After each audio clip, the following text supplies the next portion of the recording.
Good morning and welcome to the Taos County Board of Commissioners regular meeting Tuesday, November 15, 2022. For the record, it is 9:05. Please call roll. Commissioner Fambro. Present. Commissioner Gallegos. Chair Vigil. Present. Vice Chair Brush. Present. Commissioner O'Donnell. Present.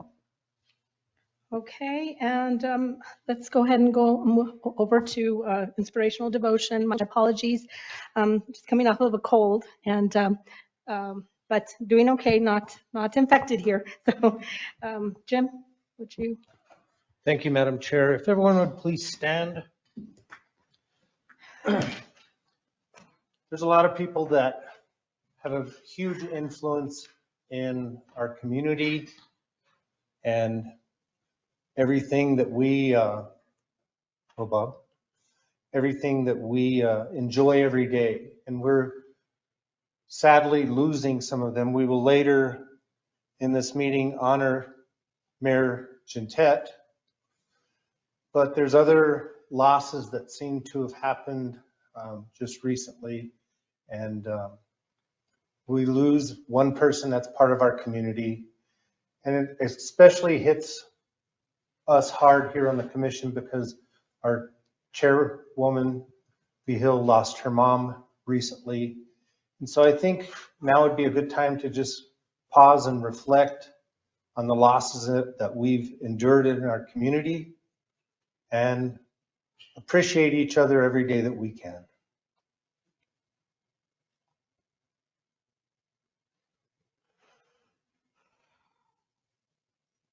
Thank you, Mom. Sorry for your loss.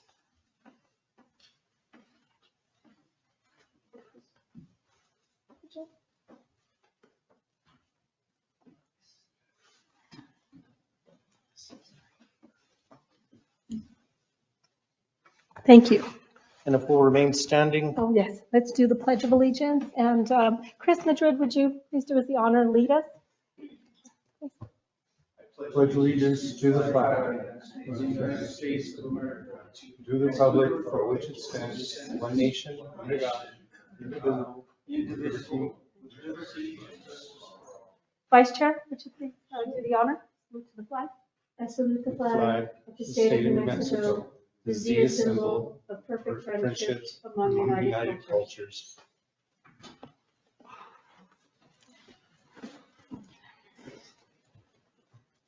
Okay, next we have the approval of the agenda. Commissioners, what are your wishes?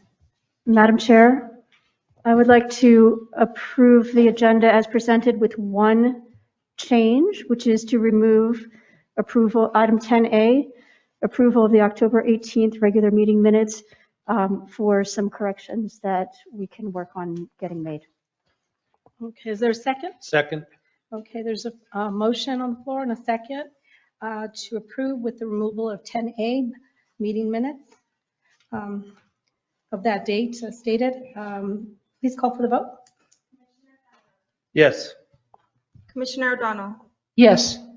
Vice Chair Brush. Yes. Chair Vigil. Yes. So next we've got citizens' concerns. Citizens wishing to speak shall limit their comments to 3 minutes and no action may be taken. Actually, you skipped Did I item skip 7. something? Oh my goodness. Okay, maybe I should turn this over to the chair. Okay, awards and recognitions. Approval of certificate of remembrance for Eloy Gintette. My apologies, and Commissioner Fambro, please. Thank you, Madam Chair. I had the honor of working for Mayor Gintette, Councilman Gintette, both during my time with the town of Taos. And before I read this certificate, just to share a few things, we referred to him, and I think Rudy remembers this, he was over there then, he was the huggable mayor. He always had a hug for somebody. He always had a smile.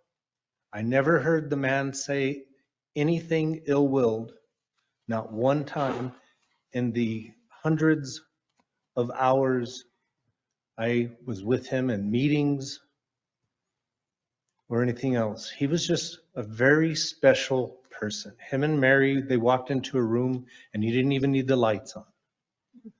They were just that dynamic. There's no way to honor a man like this for what he did for all of us. The countless people he made sure had Thanksgiving food every year. Just the energy that he had. I last spent time with Mayor Gentette just after the municipal election, and we talked about how things change and the community still keeps going. He just had a positive outlook on pretty much everything. And now, Madam Chair, if I may, I'll read this,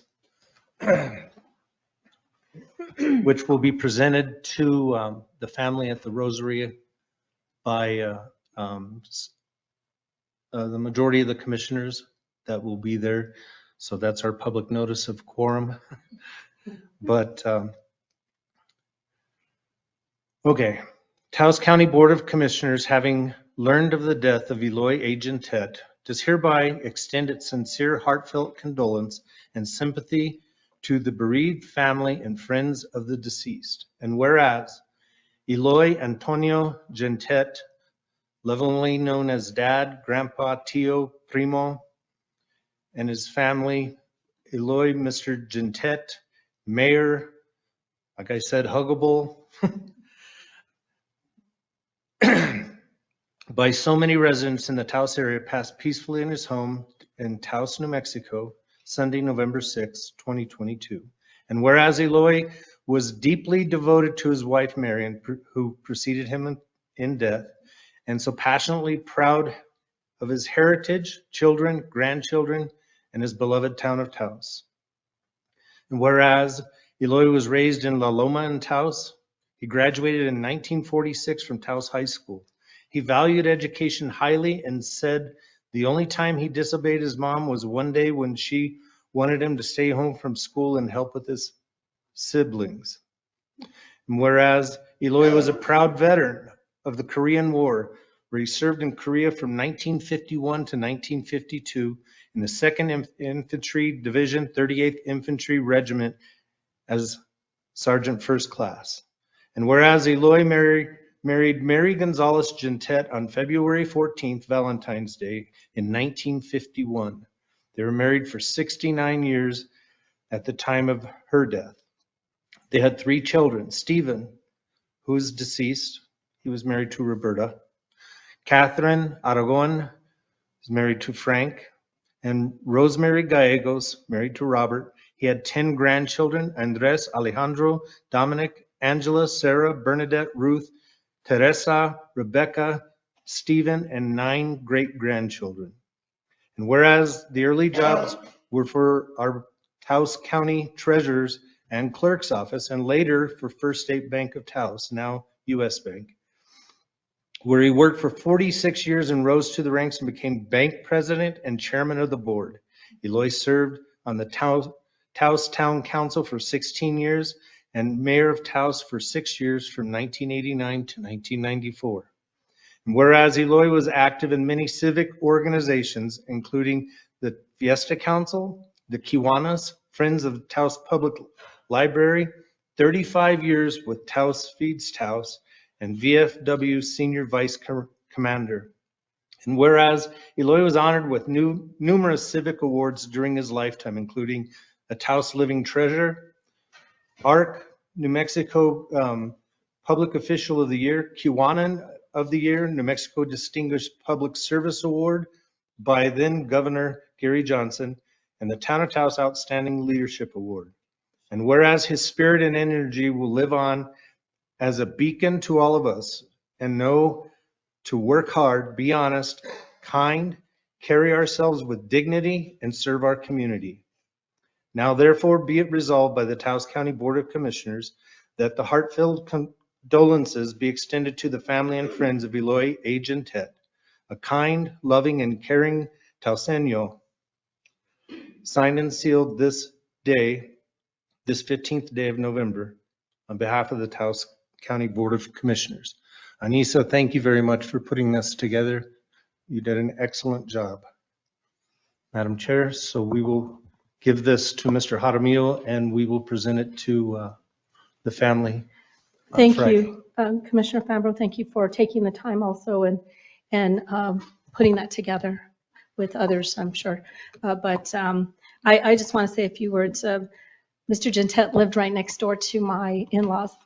And so often he'd walk over there and we'd have conversations. But I remember, especially when I decided to go into public service, his advice.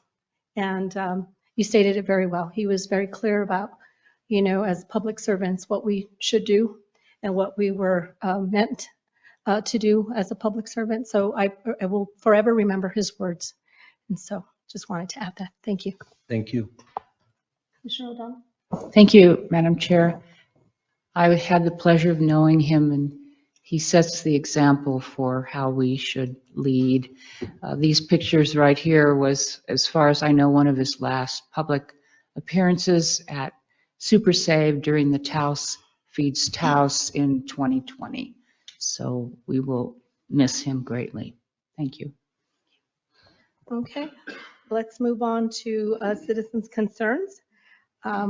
Citizens wishing to speak shall limit their comment to 3 minutes and no action may be taken. Is there anyone in the chambers that would like to speak?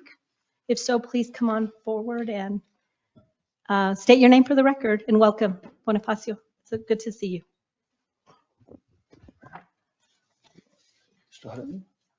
You've got the timer? Okay. Working on it.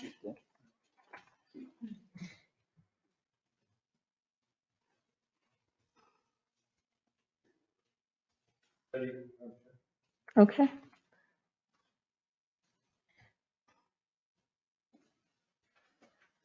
Thank you.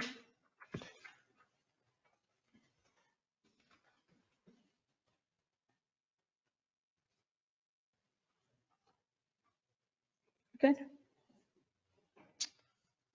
We're good to go. Go It's ahead, okay? please proceed. Good morning, Madam Chair and members of the Taos Commission. My name is Bonifacio Vasquez. I am the president of the Santa Barbara Land Grant. The purpose of my brief is to inform the Commission of the firewood program going on in Peñasco and the surrounding communities. Furthermore, I wish to identify certain actions of which we need your help in order to make this essential program a complete success. 2 months ago, Commissioner Candace O'Donnell located 700 cords of firewood decked at Bear Mountain. The Carson National Forest gave 300 cords of this wood to Santa Barbara Land Grant. The Santa Barbara and Las Trampas Land Grant. 200 cords to the Picuris Pueblo and 200 cords to the Mora County. After reaching an agreement with the local contractor, we have moved wood that was cut down to 12-foot sections to the properties of mostly elderly and needy members of the community. As of this last Sunday, we have processed, delivered, or provided firewood from Bear Mountain to approximately 170 people. We plan to start processing 233 cords of 400 cords of firewood at the Rodarte County Yard on November 28th. The Taos Community Foundation has provided us the seed money to enter into an agreement with North Ridge Forest Products. This firewood will be blocked, split, and piled in the yard. What do we need? We need a signed agreement by the end of this week, excuse me, between Taos County and Santa Barbara Land Grant on the use of the Rodarte Yard. We have been working with Mr. Silva and understand there's only 2 open issues. Contractor insurance certificate. Contractor is willing to provide the certificate if the county would give us the coverage limits required. And also we need an understanding of the disposal of sawdust and wood chips. Number 2, we need $20,000 to process the remaining 167 cords. It would not be wise not to take advantage of the equipment while it is at the yard. Number 3, we need $10,000 to deliver 200 cords of firewood to elderly and needy members of our community. I have asked the state forestry, Mr. Peterson, and the U.S. Forest officials, Mr. Lewis, about the availability of funding. I have been told there is no revenue in the state, and the U.S. National Forest has not made its final determination on dollars for this firewood project. 200 cords of firewood will be picked up at the yard by available community members. Madam Chair and Commissioners, people of our communities desperately need firewood, and we need your help to make it possible. We understand a couple of cords of firewood is not enough, but every little bit helps. Thank you. Thank you. Anyone else? Please come on up. Lisa, always a pleasure to see you. Thank you. Good morning. I don't have a concern. I'm just going to do a very quick update. It was 2 meetings ago that I presented on the partnership between the county and Taos Community Foundation on the movement of ARPA funding. So I just wanted to give you a very quick update.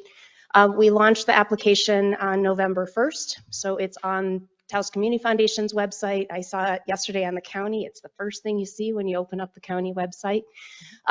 So we're now in what we're calling kind of technical assistance preparatory phase. We've had 3 technical assistance sessions. We've had 19 programs that have participated. We've had probably 25 attendees. So to your point, Commissioner O'Donnell, you're going to have a lot of applications. I think we have 7 that are in our portal already that are considered in draft mode.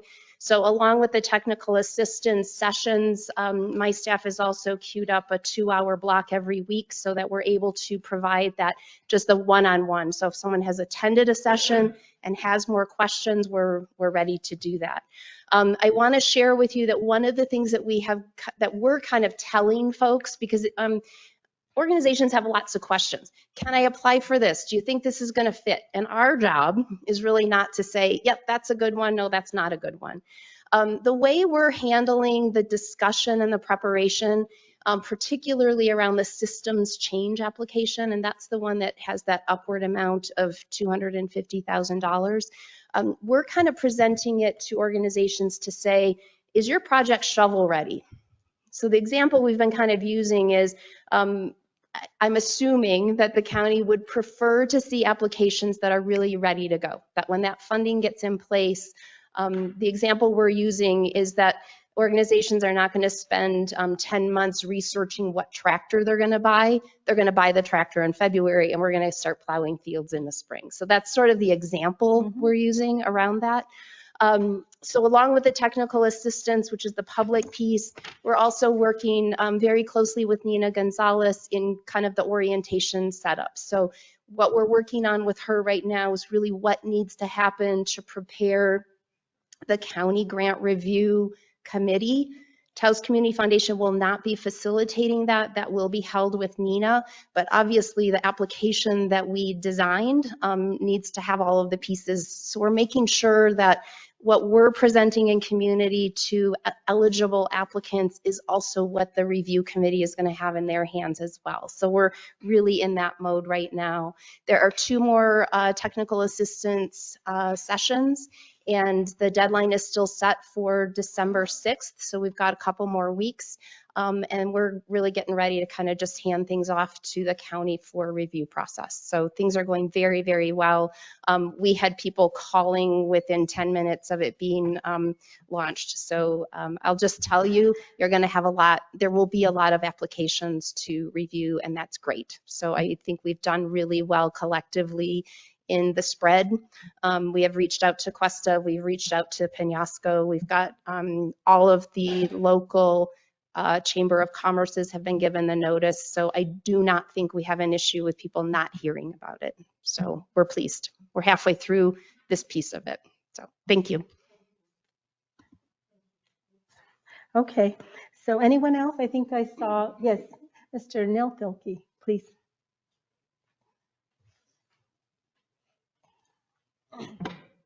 Good morning. Thank you. I want to start out asking the county for all the support they can give to Bonifacio's wood program. I'm one of the recipients, and I think it's a great use of resources. How was that election for everybody? I was very satisfied, and my favorite candidate got elected. And she's my nominee. I guess this is the place to start nominations for the Supreme Court. I would like to put forth the nomination of Katie Porter, Senator from California, for our next Supreme Court candidate. Thank you. Okay, thank you, Neil. Anyone else? Please come on forward. I don't see anyone present that would like to speak. How about anyone that's virtually with us? Vice Chair, do you see any? No, Madam Chair. Okay. Do I need to? Okay. Okay, I'll just pull it down. Okay, anyone else that's online that would like to speak, please unmute yourself. And it does not appear, and Vice Chair is checking as well, and we don't see anyone. Okay, so with that being said, let's move on to canvassing of the 2022 general election. And with us is our County Clerk, Valerie Montoya. Thank you, Madam Clerk.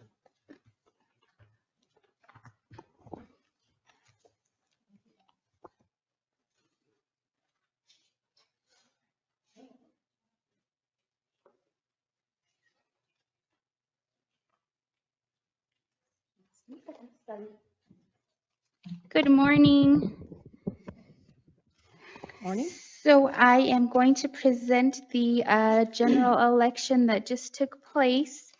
On the information I provided to you, it'll have on the top corner, left-hand corner, I believe, showing absentee, early, and county summary. It'll give the totals for each precinct, election day, early voting, absentee. If you want me to go ahead and read the totals for each candidate, you can follow along on the last 2 pages. But before that, do you have any questions? And of course, if you have questions after. I think we're good. Commissioners? Yeah. All right. Thank you. Okay, so we'll go ahead and start off with United States Representative District 3, Alexis Martinez Johnson, 2,507. Teresa Ledger Fernandez, 10,745. Governor and Lieutenant Governor, Karen Everett Benedin and Efren Gallardo Jr., 196. Mark V. Ronchetti and Ant L. Thornton, 2,964. Michelle Lujan Grisham and Howie C. Morales, 10,192. Secretary of State Maggie Toulouse Oliver, 10,150. Audrey Trujillo, 2,791. Mayna Erica Myers, 302. Attorney General Raul Torres, 10,612. Jeremy Michael Gay, 2,622. State Auditor Joseph M. Maestas, 10,563. Travis Stephen Sanchez, 2,111. State Treasurer Harry B. Montoya, 3,058. Laura M. Montoya, 10,085. Commissioner of Public Lands, Jefferson L. Byrd, 2,648. Stephanie Garcia Richard, 10,418.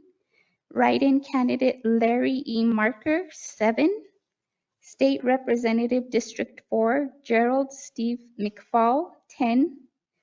Joseph L. Sanchez, 57. State Representative District 41, Susan K. Herrera, 1,374. State Representative District 42, Cristina Ortiz, 9,270. Justice of the Supreme Court, Thomas C. Montoya, 3,066. Julie J. Vargas, 10,022.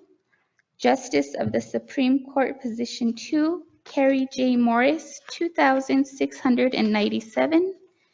Brianna H. Zamora, 10,366.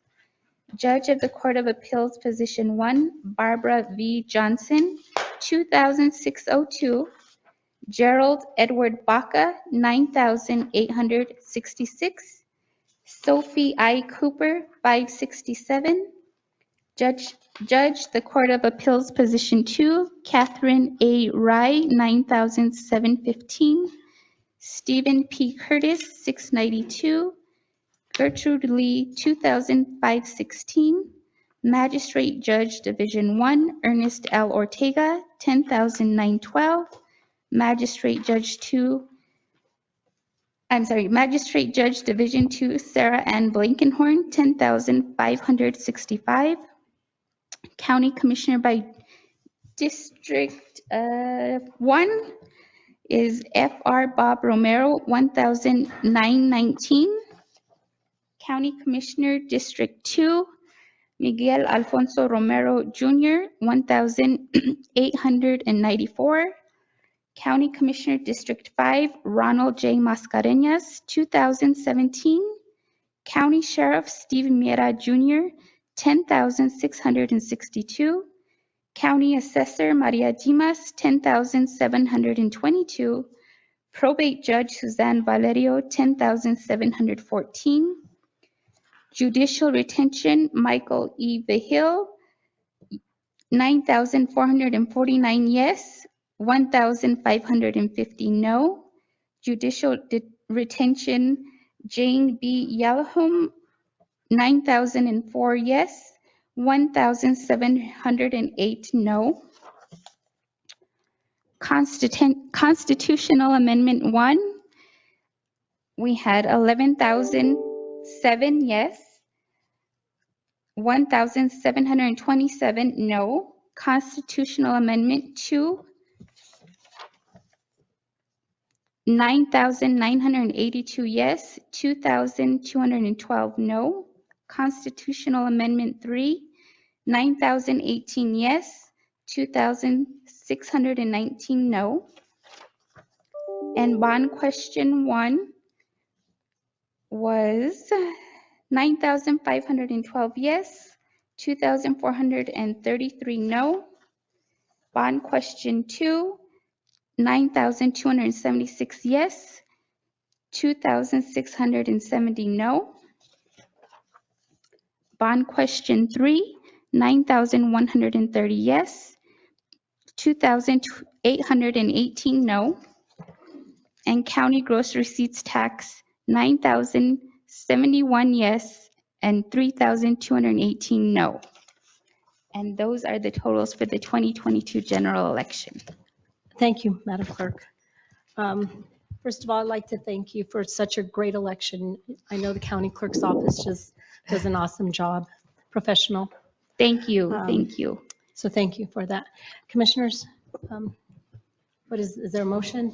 We need to certify, correct? We do. Is there any comments? Or? Madam Chair, I make a motion to certify the canvassing of the 2022 general election as presented by our clerk, Valerie Montoya. And I will second.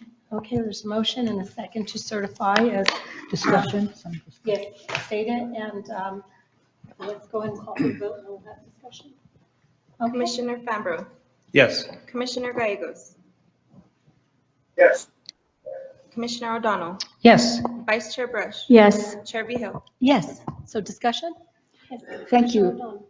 Valerie, so what's the percentage of voter turnout? So it was about 52%. Wow. Yeah. Is that Yeah, it was the a good highest we've ever been, or? It's up there, yeah, definitely. It was one of the highest we've had in quite a while. I don't know, you guys have been in and out of the office during that time, so you'd see the lines of early voting, and election day, there was a line all day long. But it was a great turnout. Luckily, nothing major went down, and I just really want to thank our poll workers. They are amazing. Mm-hmm. They're there all day long. They take a lot of good and bad comments, so I appreciate them. I want to really say thank you to Anna and Elena in the office. It's the three of us that take this election on and go from day one all the way till it's finished. And without them, it would be very difficult to get this to go through so easily. And also, I want to thank the sheriff's office for being there for us when we needed them to, and putting their efforts out there if we need them out there. Madam Chair, Yes. did you have any staffing issues with poll workers? So there's always people who want to work, but then they realize what a long day it is, so they change their mind. But luckily, we do have people who have been doing it for quite a while that are willing to, but poll workers are always in need. So if anybody is interested, please let us know and we will add you to our list. And Madam Chair, I did get a call from someone who said the Cañon polling place at the school was not open. Was that? No, it was open. It was open. Yeah, Okay. it was in the little gym, so I'm just not sure if they didn't see the signs. Okay, thank you. Yeah. Yeah, Thank you but no, for all that. our polling locations were open. All right, thank you. Okay, anyone else? Other than I would like to congratulate the incoming commissioners. We've got Mr. Bob Romero with us here today. We look forward to having you up here with us, and Ron Mascareñas and Miguel Romero. So congratulations to them. I have a stack of paper over here for you, Bob. And I also would like to, one of the toughest things is that we could not comment or advocate for the GRT for the county, for the EMS and fire. And I guess now it's okay to say yay. And thank you, Taos County. I believe you got it right. And certainly Taos County commissioners recognized, as well as the staff, that we needed to do better for our community in regards to EMS and fire. And so the community obviously felt the same way, or majority. And so we're very grateful. So thank you. I'm very excited. Thank you. Anyone else? Are we good? Okay, so. Thank you. Once again, thank you. I do have a comment. I'm not sure. I just kind of got on here, and my name is Marcy May. I'm from Albuquerque, and I guess are you still okay? Can you please mute yourself, caller one? Thank you. I was just checking. Are you guys still taking public comment? Oh, I'm sorry. Okay, we are past public comments. Yes, we're past public comments. We are now on item 10. Moving on to item 10. Minutes. Okay, it did take me a while to get on here because it's very difficult to navigate what you guys have out there.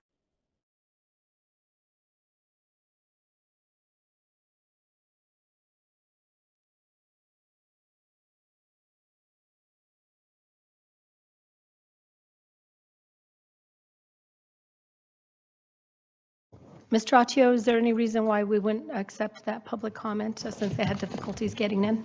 You may at your discretion. Okay, commissioners, okay. Then please proceed. We'll go ahead and take your public comment. Can you please state your name for the record and speak up? Sure, thank you so much for allowing me to still comment. I know your time is important. Just a reminder, thank you. And my name is Marcy May. I'm from Albuquerque. And one of the questions and concerns that I had, are you able to hear me? Yes. Okay. My concern is on the canvassing for the election. I'm really concerned that there are many discrepancies that we have seen on the election. Mainly the first one is that Maggie Toulouse was running the elections even though she was in the elections. She should have recused herself. We have had many reports of voters being discriminated against and intimidated, especially, I know, maybe not in Taos, but in Otero County. So these are things that need to be investigated with our vote before things can be solidified. People being threatened to have their names written and sent to the DA if they chose to use a blue pen. That was one other thing.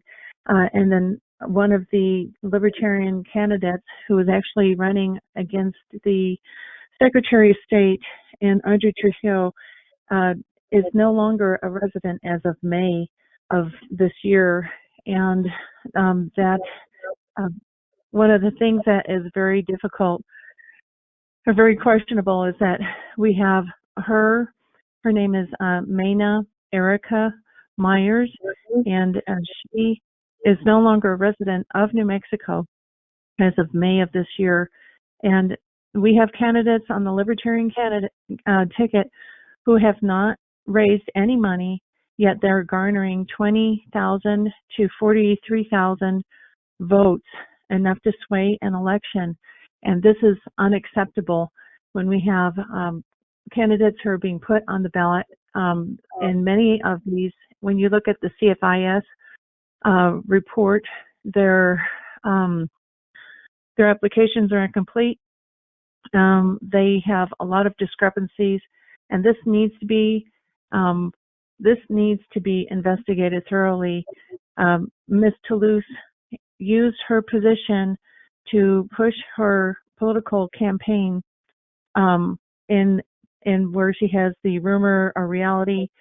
That's one aspect on the state public website, which is to be used to instruct voters how to get I'm their so thing. sorry to interrupt you. Sure.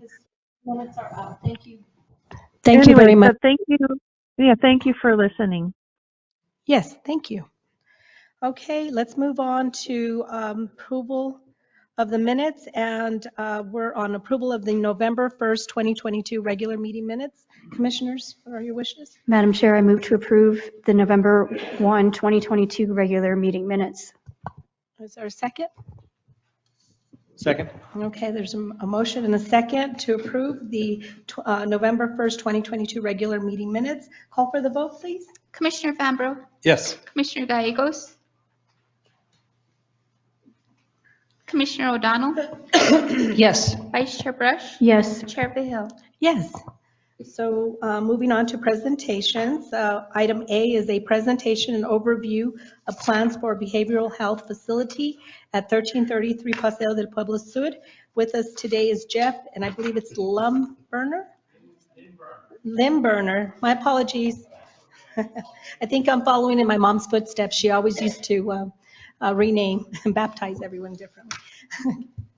And Chris Madrid is also with us. Yes. Thank you. And you might remember that Chris, as North Central Economic Development District, has brought us this opportunity of partnering with a strategic partner on having a treatment center within Taos County, within the town of Taos. And Mr. Limeburner and his organization have purchased the Days Inn. As the commission's aware, we did receive a community development block grant for economic development to help with the renovations of the building. So you saw that in your email maybe about 2-3 weeks ago now. And we thought that way you get to know Jeff and the partnership that we're forging. And I do think Chris has a few remarks before we turn it over to Jeff as well. Thank you, Mr. Manager, members of the commission. I always find it awkward when somebody says, thank you for helping us get this grant, because in this case, my staff was working really hard and I get to come and announce things, but Allison Gillette just did a remarkable job. Felicity Fonseca, as you know, they just work with a lot of passion and they make things happen. And then your staff as well, greatly appreciate the county manager and his staff for, one, allowing us to pursue this. Lori Montoya makes my life a lot easier. She takes our calls, she makes things get posted, and she worked with us in the whole process. So truly a team effort. I'm pleased to say that there were only 2. Now, these are CDBG economic development grants. Typically, if you get a facilities grant, you can only have one at a time, but you're allowed to go after these as long as you can produce a good project. New Mexico had 2 last year, and both were in our economic development district, one here and one in San Miguel. So we got both of them in somewhat record time. They're hard to put together because you have to have 100% match, which is difficult to achieve sometimes. In this case, the match is somewhere between 300 and 400%. So we have the private sector really stepping up, making an investment in our community. We're looking forward to upwards of 35 to 40 jobs with this opportunity. And I've worked with Mr. Limburner and his organization in Española. They took a rundown facility that was literally drug infested. If you walked in there, there's needles were everywhere. And now it's serving community members. And so I've had good experience with Mr. Limburner, and I'll let him talk about his organization. Thanks, Chris, and thanks, County Manager Jaramillo and the Commission for allowing me the opportunity to meet with you. I have spoken with some of you over the last few months. It's been a bit of an administratively sort of arduous process, more based on my relative ineptitude at certain things, but there has been meaningful progress. So I guess by way of background, just to sort of set the sort of context for things. As Chris had mentioned, we've had a very positive experience in Española. It's taken us some time, but the facility there, named Darren's Place, began as a vacant facility and now serves over 100 clients for whom we provide various levels of counseling for substance use disorders of a number of sorts. It's a very personal type of service that we offer, on the basis that there's hardly anybody in this country whose lives haven't been touched one way or another by some form of alcoholism, drug use or abuse, and then the attendant ills that, from mental health disorders to all the peripheral problems that it brings. It's everywhere in this country, and probably, unfortunately, even more notable in some of the communities such as this in rural and smaller town communities in northern New Mexico. The proportional problems are quite horrific. And so we're very, very grateful that we've got the opportunity now to serve the Taos community. The word passion came up a couple of minutes ago, and one of the things that has been very sort of heartening to me, because over the years, as kind of an old fart, I've done business with a number of governments over the years in many, many places. But the local and regional support, the passion that's been shown both by the county and the town administration has been wonderful. They don't just pay lip service, they stand behind their commitments. And that's been really gratifying. So for us, and just a short step back, the facility in Española named Darren's Place was named so. It's not a typical commercial name, but my friend and business colleague had a brother named Darren who was a wonderful guy, skilled, many talents, but couldn't ultimately resist the pull of drugs and alcohol. And just over 2 years ago, he passed away from a drug and alcohol overdose. So as a lasting tribute to his brother, we named the facility Darren's Place. We haven't yet decided formally on what the name will be for this facility, but that just kind of highlights how personal the experience is to most of us. We purchased the facility back in, I guess it was July, and unfortunately, from a timing standpoint, there were no proper architectural drawings, and it took much longer than I had originally anticipated to get those put together, which was a key requirement to get fire department approval and city business planning approval. Those finally, as of just a week or so ago, were completed and are now in the hands of Nathan Sanchez over at the town of Taos. And so I believe now we'll be able to kind of expedite things when it comes to getting the necessary approvals.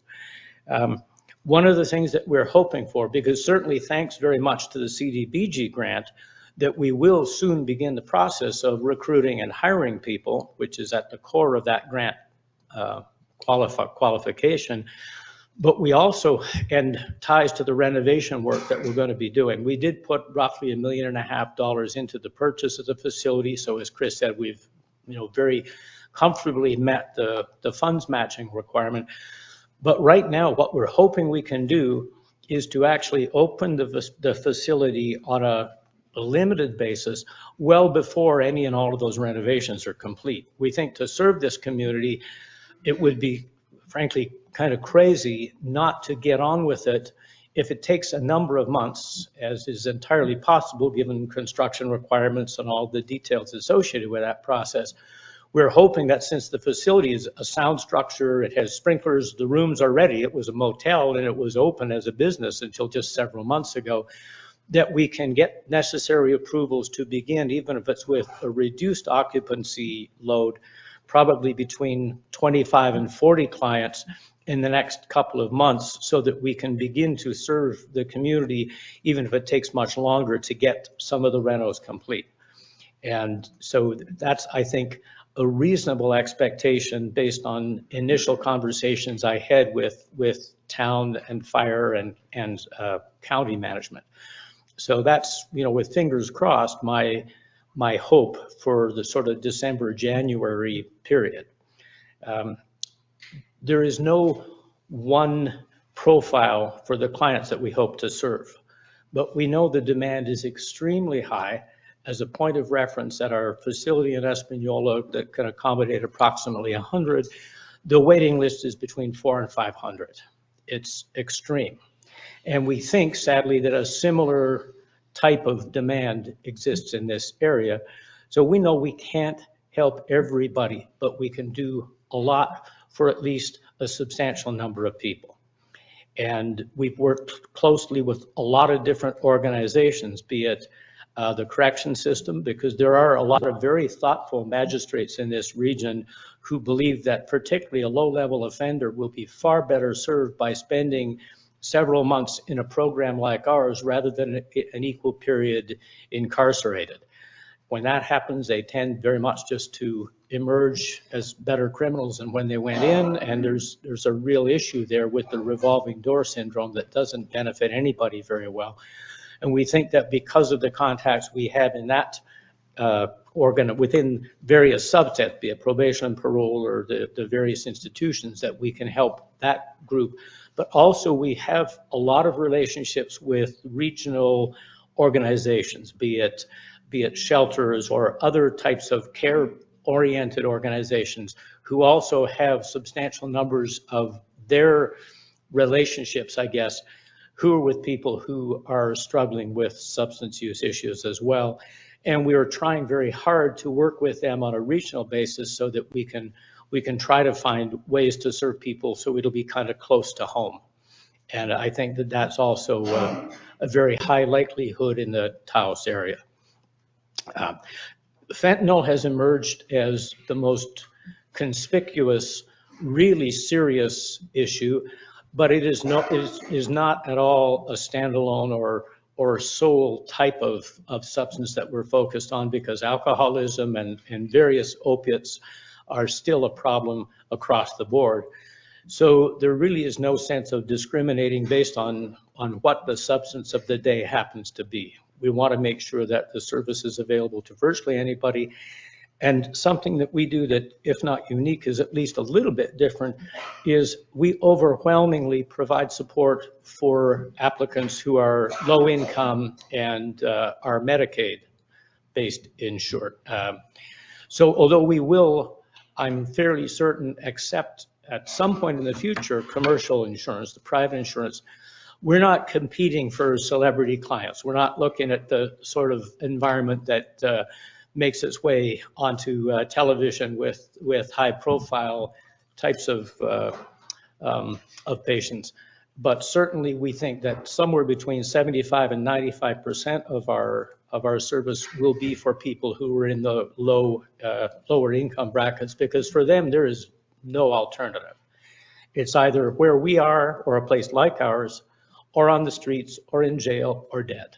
And so it's a fairly stark array of choices that the lower income community has.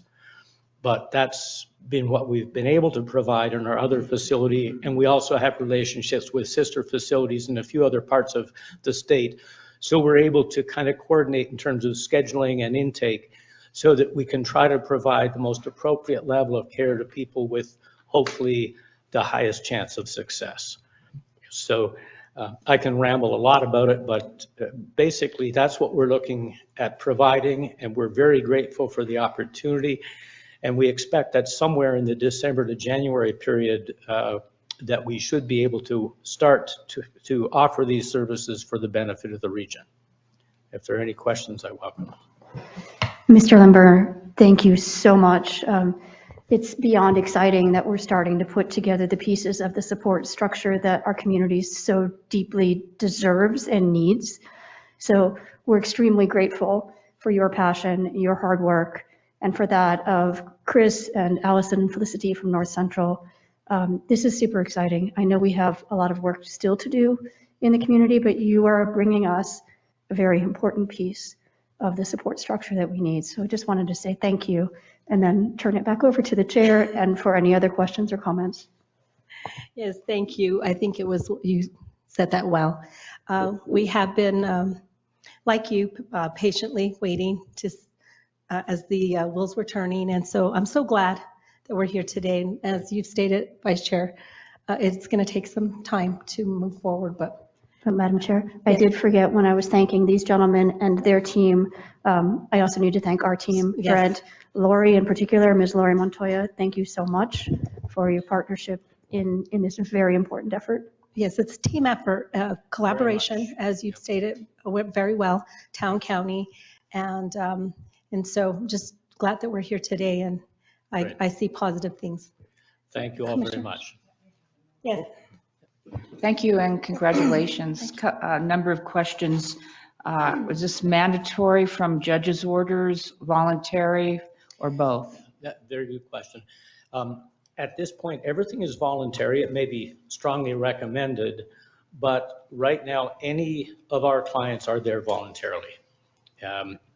Sometimes that may be an easy choice because they probably would prefer to be with us than to be incarcerated, but none as of now are mandatory.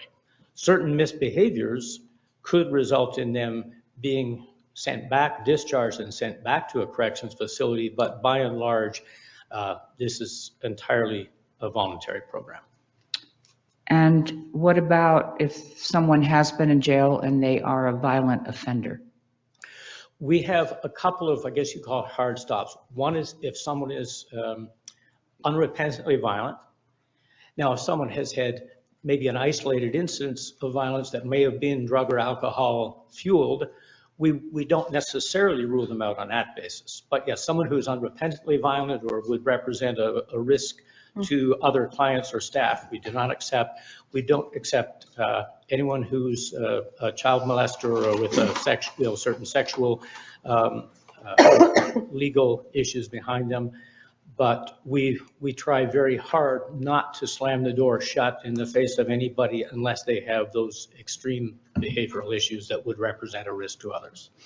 What about the homeless that are on drugs? Can they come in and get treatment?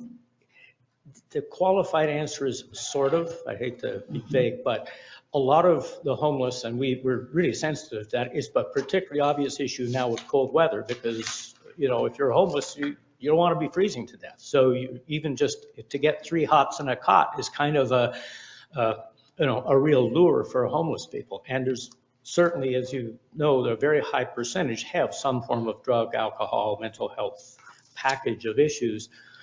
The challenge there usually is simply the qualification based on their specific need.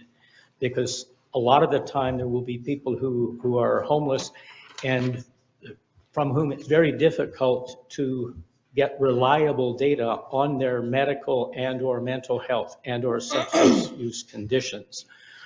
So, because they can't just sort of walk in off the street and say, here I am, much as we would love to be able to help that type of applicant, there is a process because we're governed by a great many regulations and there are certain levels of care that require certain other, both medical and therapeutic expertise in-house.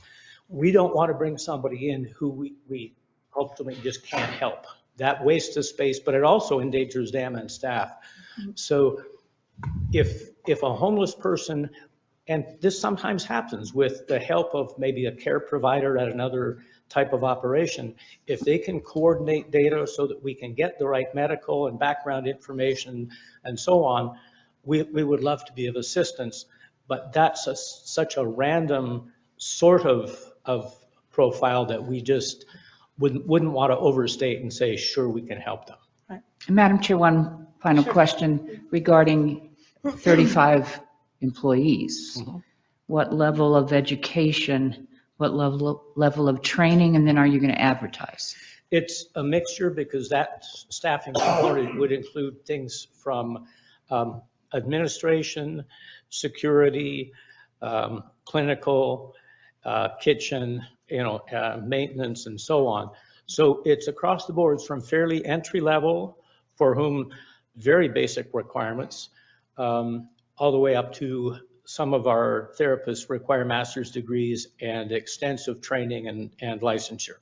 So it's a bit of a cross section. In terms of raw numbers, many are in the admin and security and entry level positions, which would typically account for about 70% of the hires. Commissioner Fambro, did you want to? No, you're good. Thank you. This kind of moved quick. How many months ago was it when you called, Chris? It wasn't that long ago, and so this idea really blossomed quickly. Yeah, I think it really did. I think Chris brought this up to us in, was it June, and we bought the place within It was before that. I'm thinking maybe. I think we this started time last having the year. discussion in the springtime. Yeah. So this has really blossomed quick. And to that point, Madam Chair, Commissioner, I noted that the county and the town have had some joint meetings, and there's been collaboration. And I'm pretty sure that this effort's a benefit of that collaboration. I think there was concern when we were looking at this prior administrations that could we pull this off?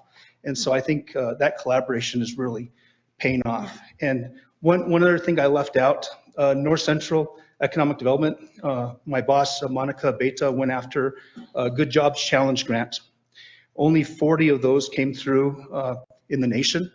We got $6.25 million to get people into the workforce. And I think part of our plan, our proposal, is to take a segment of that money and work just with this population. No offense to Jeff, but as much as we want him to help our folks, we also want to, my goal is to get him out of business one day, that he doesn't have a population to serve. Right. And so these dollars are there to help folks get into the workforce. Once they get treated, then we can get them into the workforce and hopefully reduce that recidivism. So thank you all for your leadership in this effort. Thank you. I have a question in regards to, I believe, Jeff, you mentioned 25 to 40 people could be cared for in the immediate. Yes. What is the number when it's all completed, when it's renovated? And it's somewhere north of 60. It could be 60 to potentially as high as 80. And a lot of that's tied to the eventual renovations and how we allocate certain space. Because as the population increases, there's a need for other group therapy rooms where groups of 12 to 15 can be accommodated and so on. And so there's a bit of a range there, but I would say certainly above 60 and maximum probably 80, but so a median number might be around 70. Okay, great, thank you. And I just want to, I know I spoke a little bit about this, but the collaboration, and I know in regards to Commissioner Fambro's comment that it kind of blossomed really quick. For us, it was quick because in government, everything seems to take forever. Speed of government. Yes, really. So, but I think it was collaboration, and certainly the passion, the desire to help the community has always been there. It's just we needed, to have things aligned, like the right people wanting to do the same thing. So collaboration was really big here. So we appreciate the town. We appreciate Taos Economic, I'm sorry, not Taos, North Central Economic Development, because they really did step up and showed us the path. And Jeff, you came in, everything seemed to align, as they say, the stars aligned, huh? So thank you. Thank you all again very much. Thank you. And just to be more explicit, the town was taking our calls. The town manager, we got to meet with the mayor. I know Jeff's been meeting with staff, so both the town and the county, we're very appreciative of the support. Do you have a name for the place? Have you named it? Yeah. He said there's still working. Still working? Okay. Okay. Totally understand. Thank you. We look forward to hearing what that name will be. Okay, great. If there's nothing else, let's move on to item B, Local Economic Development Act, project with Red River Brewery. We've got Peter Mitchell, New Mexico EDD, and Michael Calhoun, owner, is present. Thank you. And Mr. Jaramillo, are you going to start us off? Yes, Thank you. thank you, Madam Chair, members of the commission. Good morning once again. Peter will be presenting online as he's our regional representative for the Economic Development Department. Mr. Calhoun would like to speak first and give us a little bit of background with his project. Mr. Mitchell came to the county and asked me if we could take this on. I knew it was important to the region, so I took it on and I wanted them to present it to the commission. There's still some other steps, obviously, that the county's going to have to take. But with that being said, I'll turn it over to Mr. Calhoun, and his father is here as well, Ted Calhoun. Madam Chair, before we begin, I think it's important to recognize Mayor Linda Calhoun is on the call. Oh, great. Okay, well, yes, Mayor Linda Calhoun is with us. Thank you, Mayor, for I being think here. Peter's actually going to speak first. Okay, Peter, please. Good morning, Madam Chair, members of the commission. Can you hear me? Yes. Yes. Thank you, and thank you for your time today. Before I get started, I just wanted to interject that I've worked with Mr. Madrid and Mr. Limburner before on their very important initiative, and before COVID got started, we put out an RFP for similar facilities throughout the state because we feel that it's a critical issue for not only northern New Mexico, but the whole state to have these treatment facilities. So I wanted to thank both Mr. Madrid and Mr. Limburner for their advocacy for such a critical issue. So thank you to them. And as I get started, I just wanted to let you folks know that the state, the governor's office approved a LEDA award, Local Economic Development Act award for Red River Brewing Company. The owner, Michael Calhoun, will speak shortly on what the project is about. But we've invested, the state has chosen to invest $150,000 into the expansion of the manufacturing facility for Red River Brewing Company. And that investment goes to land, building, and infrastructure costs for the facility. And we think it is a very good investment. And you'll hear the parameters of the project from Mr. Calhoun and perhaps his mother and father as well. But where we are today is for these monies to be dispersed to the company for eligible reimbursable expenses, it requires an ordinance passed by a local governing body to allow us to disperse the funds. An ordinance was passed on September 27th by the town of Red River for this LEDA project. Unfortunately, as we looked into things and got into our project participation agreement and local governmental agreement, we discovered that there's a conflict of interest having the town of Red River being the fiscal agent.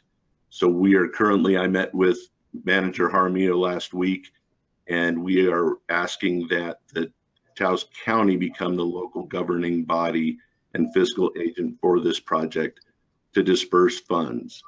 And I really appreciate Manager Jaramillo allowing me to speak to you on such short notice to do this, and to let you know that one of the critical issues of this that's often misconstrued by local governments as well as the public is that the county is investing in this project. This is a 100% state investment of $150,000 into the expansion of this facility, and the county is used as a fiscal agent so we don't violate the anti-donation clause. So the money is dispersed through the county rather than the state. So with that, I'd like Mr. Calhoun to speak to the parameters of the project. It's very exciting.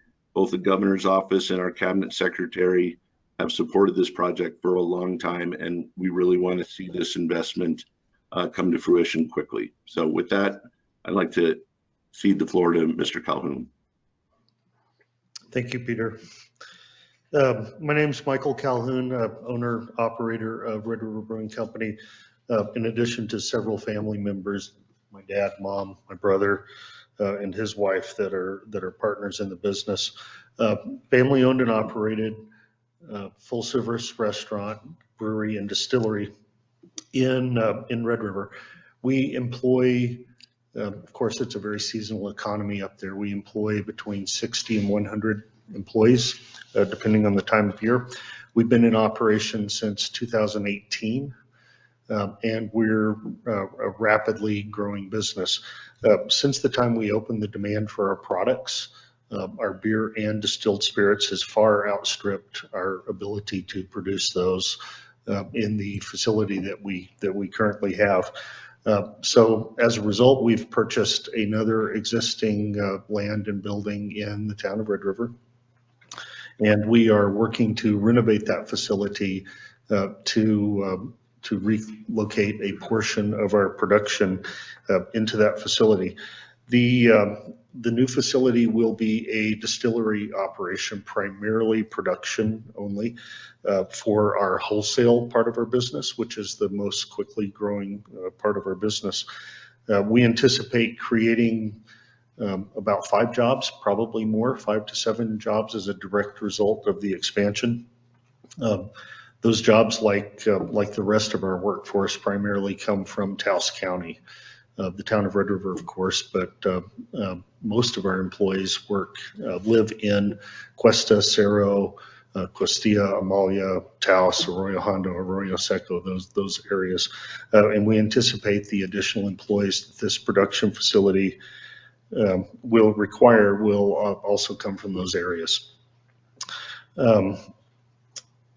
The facility gives us about 20 times the production that we currently have for distilled spirits, and the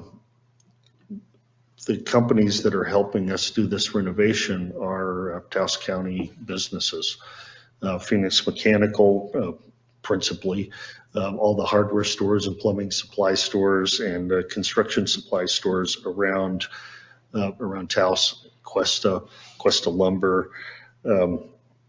Are all involved in helping us accomplish this project. The funds that we're obtaining from the state of New Mexico are used principally to renovate the interior of the building, to create a large production space, about a 3,000-foot production space inside the building, to connect the building to the municipal water supply. Currently it's on a well, right? Upgrade the electrical service, which is, of course, Kit Carson, and the natural gas utility service need to be upgraded. Improve the existing sewer and drainage system, connect to modern high-speed internet, which again is a Kit Carson thing. Install monitored security and fire alarm systems, which is New Mexico Security, another Taos County business. And install a new loading dock and service yard and other miscellaneous things to turn it into a modern, safe, productive manufacturing facility. In addition to the grant funds that we're obtaining from the state of New Mexico, the employees that will be hired to work in this facility, we will utilize the New Mexico Job Training Incentive Program, JTIP, which is another economic development department program to assist with the training of these individuals. We prefer to use local employees from the local employee pool rather than bringing individuals in from out of the area because of housing concerns primarily. It's much easier to take a person that's already living in the area and train those individuals with the knowledge and skills that it takes to work in a modern distillery than to hire those people in from out of state. So we view the partnership with the state as a very productive, mutually beneficial arrangement. And Peter mentioned the fact that we would normally go through the town of Red River as the fiscal agent for these things, but in this particular instance, that's awkward and just doesn't make sense. So in order to keep things transparent, fair and objective, we're asking the County of Taos to serve that role for us. In a nutshell, that's our project. That's what we're up to. Any questions or anything that you're particularly interested in or curious about? Commissioners, any questions, concerns? No, I personally do not have any questions. Thank you for the great presentation. I think you explained it in detail. So I appreciate that. You're welcome. Thank you. Yeah, and- Vice Chair. Yeah, Madam Chair. Thank you, and congratulations to the family on this business's success. Like, it's really nice to hear success stories in our county, right? When it comes to economic development and businesses growing. I look forward to the next time we can get up there and have lunch and a drink. Not today. But my only question is actually for our side. I just want to make sure that, not make sure because I can't really do that. Just want to ask about our staffing capacity, because I know we're bringing a lot in terms of what falls to our finance and procurement and grants administration staff. So I just want to do a check-in on how we are with our capacity for meeting these really exciting opportunities. Madam Chair, Commissioner Brush, as you know, we're at capacity and we're stretched thin. This was an item that I thought we needed to take on despite being stretched thin. It's an opportunity to further economic development for the region, and hopefully some of our staffing issues will be resolved shortly. But yes, we are stretched, and I have a couple of ideas on how we're going to work with this lead up project and then take advantage of any help that North Central Economic Development District can provide. I told Chris, where did he go? Because I was also going to lean on North Central for their help in this project as well, and Chris's help on it as well. Yes, Madam Chair and Brent, thank you. I mean, I think that's kind of what we're looking for, right? It's like, how can we get done these things that we want to get done with the staff that we've got? And so any ideas that you have that we can help support to make progress with what we've got, like, please let us know how we can help as well. And just as a reminder, and Peter can talk to this as well as Chris, since Taos County has a local economic development act ordinance, and Randy can certainly talk to this, the procurement is a lot easier because of the LEDA ordinances versus some of the other projects that we're going through. This is carve out, I believe, within the state constitution on LEDA ordinances, and we certainly have one. We'll probably have to pass something specific to Red River Brewing Company and a public participation agreement. Certainly we'll have to do that. Mr. Mitchell will give us the boilerplate on that. So it's, and then Mr. Atia will review that. So it's the boilerplates, the templates are already there. We just insert name, and it's procurement's going to be a lot easier on this compared to our other projects that we're short-staffed on. Yes, Commissioner Fambro. Just a comment, Mr. Calhoun, this is easy for us to get behind and support because obviously it's going to be a success, and it's something that is already a success, and it's adding to it, the jobs numbers, the other economic impact, the GRT and things like that are significant. And it makes a lot of sense for us to partner with this project, and thank you for for coming to us. You're welcome. I'm happy to hear that and appreciate the thoughts. Thank you. And I would also like to add, I love the transparency. Thank you for, the way it's being handled. I also want to echo, appreciate the effort to collaborate. Once again, this is another endeavor, right, that we can help each other, one entity to the other. So we look forward to always working with other entities. And so I see this as another form of collaboration. So thank you. We'll just steal one of Georgiana's employees up there to run it for us.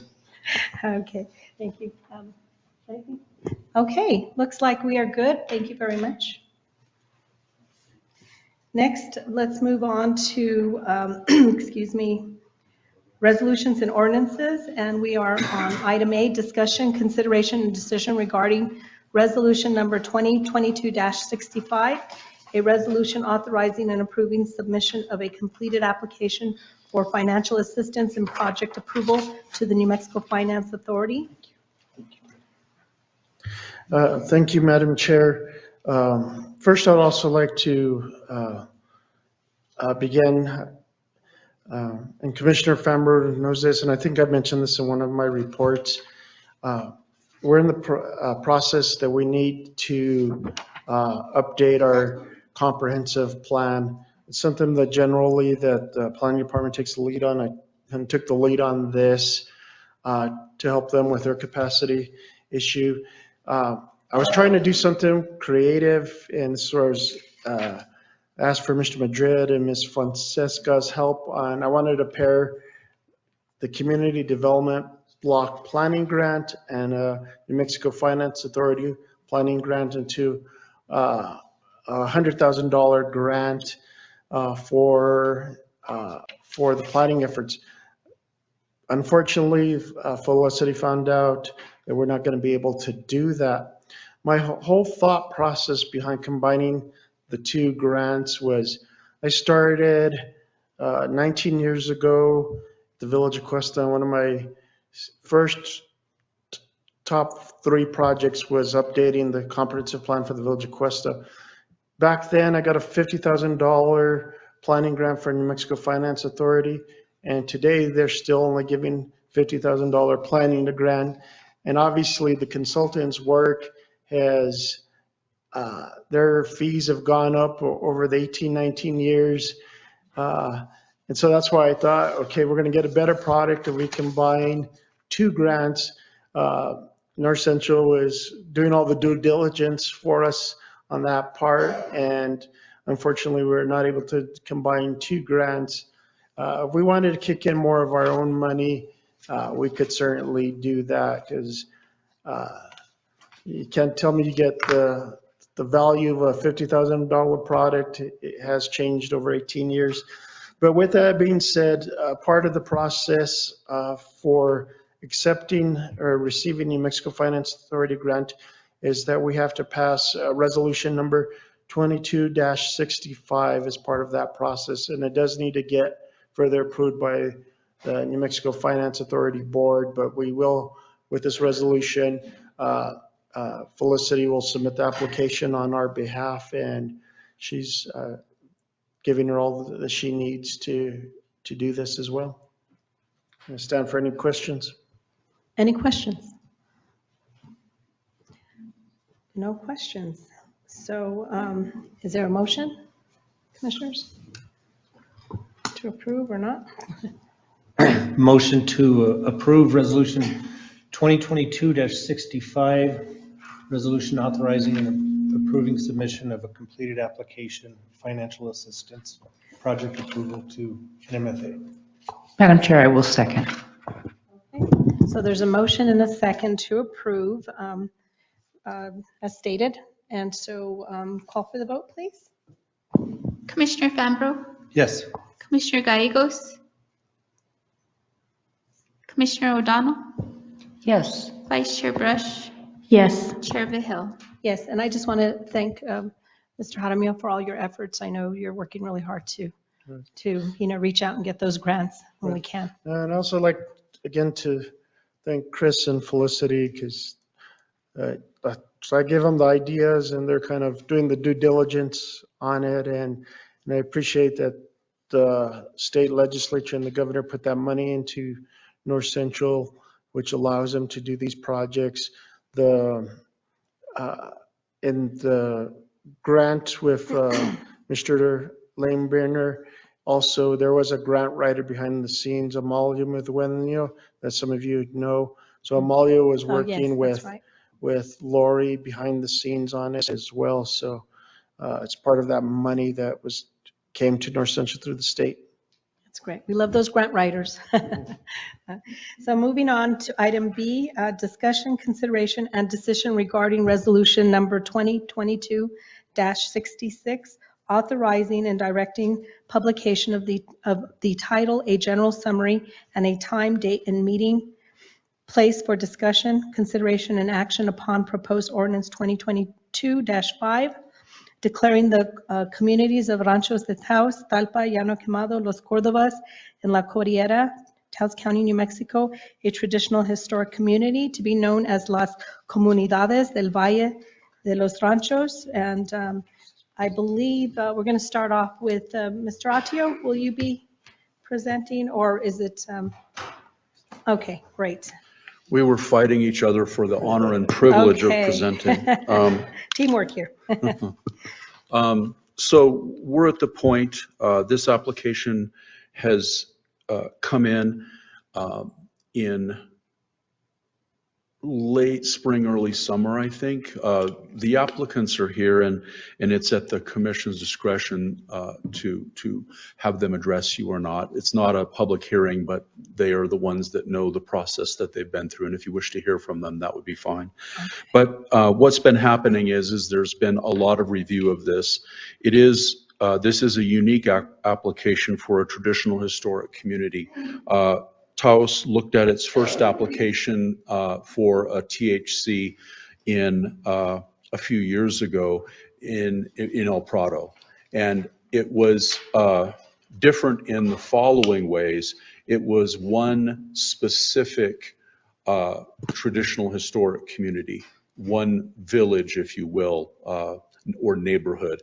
And it extended the thing that we did that was a little different than just the village itself was we extended the traditional historic community to include those areas that were encompassed by the acequia system, which under the act essentially, and I should start there, and I just wanted to give you a little background on this first, and then I will tell you the law of it. But essentially, this application that we've received now combines several historic neighborhoods or locations into a cohesive unit. The argument that the applicants have made is that each one of these small communities is part and parcel of the same larger community that is centered around the churches of the area. It's a compelling argument because that was the way that these areas in Spanish colonial times were created, and that is the way they functioned as part of a community. So, but it is a little bit different than El Prado. It's a little bit broader.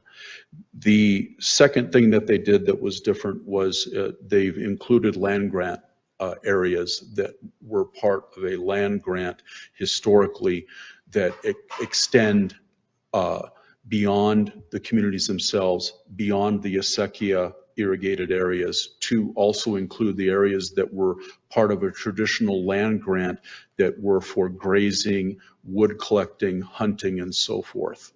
And those are included in this map. It's a little state law, just so you know, in the draft ordinance that you have, it reflects back to the two state statutes that are involved here. The guidance we have is rather thin. It says that an area can be a traditional historic community if it has been in existence for over 100 years, and then there are structures located within that area that reflect the historic age of that community. We reviewed the application, the legal and planning department reviewed it. It does have to come with petition signatures of 25% of the number of people who voted in the last general election. At the time those were collected, obviously, it was the previous general election in 2020. So we've reviewed the application. There were issues with the map. This follows the Water and Sanitation District of El Valle, the map lines for this historic community. And a couple problems occurred along the lines that were based upon historic arroyos. And that problem was arroyos move. And it was not a specific line drawn. It was simply stated it would follow the course of 2 arroyos. So we had to determine with the applicants, they did all of the legwork with help from the assessor's office and then help from the planning and zoning to determine along those lines which properties, because some properties the arroyos bisect the properties. So the question would be which of those properties are going to be in the proposed traditional historic area and which are out. And that final piece of the mapping will be completed at the time that we do our final review of this. The map that you have before you is the map on the original application. Alls we're asking for today is a resolution to publish for a proposed hearing date of the 20th of December. If for some reason there's an issue that remains undecided by that time, it is possible then to continue that to another date specific. But I would anticipate from our end of it that we can get the issues that remain solved by then. But there's not any magical date about hearing it other than it would obviously land in another commission. But because this hasn't been reviewed extensively by the commission, my perspective is it's not critical to its approval, but it would certainly be nice to wrap it up this year. If you have any questions, staff, and then like I said, if you would like to hear from the applicants, they're here as well. Yes, we would love to hear from the applicants. Ms. Patterson, are you wanting to speak? Rachel. Rachel, did you have something to add? I don't have anything to. Oh, okay. Yeah.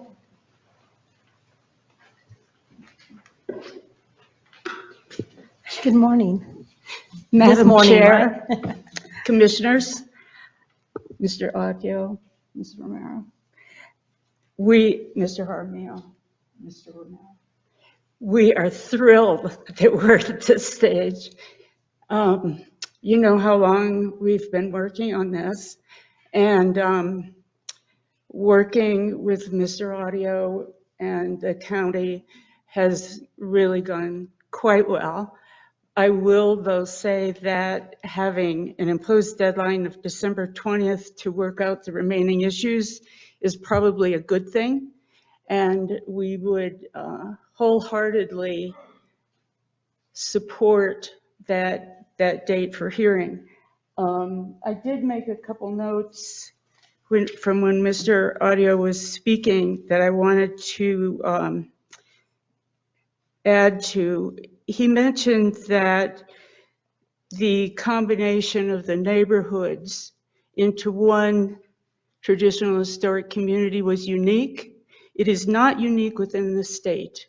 It was done in La Cienega and La Cieneguilla, which also is an area that includes a large amount of acreage, as we are proposing.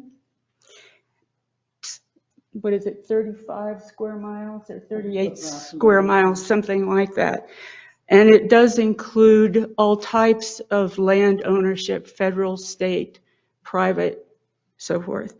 So in that situation, we may be unique as far as El Prado goes, but not within the state and within where the statutes have been applied previously. We did collect the required number of signatures, and it was determined, although the opinion on it differed, we did it in 60 days during COVID. So I think that shows how much support we had throughout the Ranchos Valley for this endeavor. So we would encourage you to publish. Thank you. Hank, do you have to say something? I just want to thank Mr. Audio for, I think, summing up the issues very clearly. And I concur with his presentation. And I thank the commission and Mr. Audio and the planning department very much for the work they've put into this already. And we hope we can proceed to a hearing on the 20th of December. Thank you. Thank you, commissioners. What are your wishes? Madam Chair, Yes. I'd like to move that we approve resolution number 2022-66, authorizing and directing publication of the title, a general summary, and a time, date, and meeting place for discussion, consideration, and action upon proposed ordinance 2022-5. And I will second that. So there's a motion and a second. Call for the vote, please. Commissioner Fambro? No. Commissioner O'Donnell? Yes. Vice Chair Brush? Yes. Chair Behill? Yes. Okay, great. So let's move on to department matters.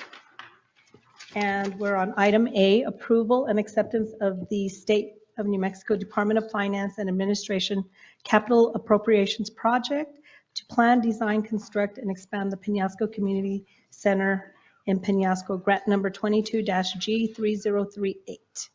And I believe, do we have our Miss Lori here? Hi, Lori. I can't hear you. Oh, please unmute yourself. Lori, your mic is not showing green. There we go. I think, go ahead. No, it has to be green. She's also on Microsoft Teams, so Lori is watching the budget conference, so I'm not sure if that's what threw you off, Lori. So, yeah, so anyways, Yeah. Okay. Lori is attending the budget conference along with Ms. Vihil.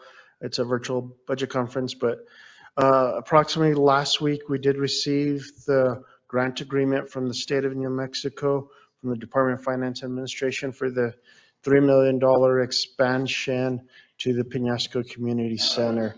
So as part of our normal process, we ask that the commission approve the grant agreement. So Ms. Montoya can get it signed by Commissioner Vihil and get it submitted to the state of New Mexico. Commissioners, any questions?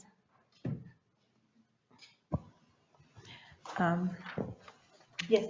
Madam Chair, if I may make a motion. I make a motion, we approve and accept from the State of New Mexico Department of Finance and Administration Capital Appropriation Project to plan, design, construct, and expand the Peñasco Community Center in Peñasco, grant number 22-G3038. Second. Okay, there's a motion and a second to approve as read. Call for the vote. Vice Chair Brush? Yes. Chair Behill? Yes. Commissioner Fambro? Yes. Commissioner O'Donnell? Yes. Okay, next we have before us approval and acceptance of these. Madam Chair, may I ask just Yes, a I'm quick, sorry. quick question as Sure, follow-up, just discussion please. at post-vote. Do we know who our project manager will be for this new construction project? It's going to be Mr. Gilberto Jaramillo. Thank you very much. Okay, my apologies. If at any time you guys want to proceed, please let me know. Okay, so next we're on approval and acceptance of the, of the State of New Mexico Department of Finance and Administration Capital Appropriation Project to plan, design, construct an affordable housing project. Grant number 22-G3042. Mr. Jaramillo, I think you're going to take that, right? Right. Since Lori can't- Yes, Madam Chair, this is also another grant agreement that was received last week in the amount of $150,000. There's no project designation at this point. This certainly could be used for planning monies to plan for infrastructure to a housing project, and that's how we intend on using this for the professional services. Great. Commissioners, any questions or is there a motion? Madam Chair, I move to approve the State of New Mexico Department of Finance and Administration capital appropriation project to plan, design, construct an affordable housing project grant number 22-G3042. Second. Okay, there's a motion and a second to approve as stated. Call for the vote, please. Commissioner O'Donnell? Yes. Commissioner Fambro? Yes. Vice Chair Brush? Yes. Chair Vigil? Yes. Okay. moving Madam on. Chair, may I make a motion for a 7.5-minute break? Second. Okay, there's motion and second for a 7.5-minute break. Second. Okay, call for the Prefer vote, to please. 8. Commissioner Fambro? Yes. Commissioner O'Donnell? Yes. Vice Chair Brush? Yes. Chair Vigil? Yes. Motion to come motion? back into open session. Second. There's a motion and a second to come back into session. Call for the vote, please. Commissioner Fambro? Yes. Commissioner O'Donnell? Yes. Vice Chair Brush? Yes. Chair Vigil? Yes. So next, we're moving on to consent agenda. And now that we know that we don't have to read it, there's items A through E. Commissioners, what are your wishes? Do you want to have anything pulled or motion to go forward? I have nothing to pull for discussion, so I would move for approval of the consent agenda as presented. Is there a second? I will second. Motion and second to approve the consent agenda as stated in the list here. I'm sorry, lacking words here. Call for the vote, please. Commissioner O'Donnell? Yes. Vice Chair Brush? Yes. Commissioner Fambro? Yes. Chair Vigil? Yes. Okay, next we've got the county manager's report and matters. Mr. Jaramillo, an update to County Commission on various items affecting Taos County. Thank you, Madam Chair, members of the commission. I don't have too much. Me and Mr. Silva will tag team this report this morning. I last reported that our internal auditor was going to be back on November 14th. He did let Ms. Vigil know over the weekend that they're looking to reschedule that, and they're going to have a phone conversation this Thursday, and they will let us know when they're going to come back. They're still reviewing the documentation that they picked up from us, and well, it was submitted through an online portal system so they're still in the process of reviewing that, and then they'll let us know when they're going to come back to finalize the audit. I've not heard anything different. We're still on target for our December 1st deadline, so we have not heard anything different. As I alluded to a few minutes ago, Ms. Vigil and Ms. Montoya and Mr. Silva and myself were also signed up to do the budget conference. I'm not sure if Mr. Romero is from the Elvira hat, but he's gone to the budget conference in the past. But the budget conference is going on this week. This afternoon, Commissioner Vigil and myself will be attending the Taos Housing Partnership Board meeting this afternoon.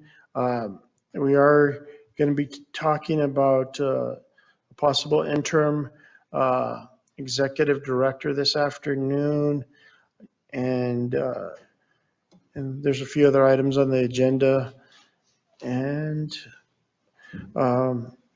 just a reminder, Mr. Plant did report this in the Taos News, but just a reminder to the commission that we have the hospital meeting tomorrow with their board of directors and senior management in the commission chambers from 2 to 4 p.m. We'll have it set up as a hollow square, and we'll get ready for that this afternoon. And then with that said, Mr. Silva is going to give us an update on La Morada Road and the Aguas Caliente Bridge project as well.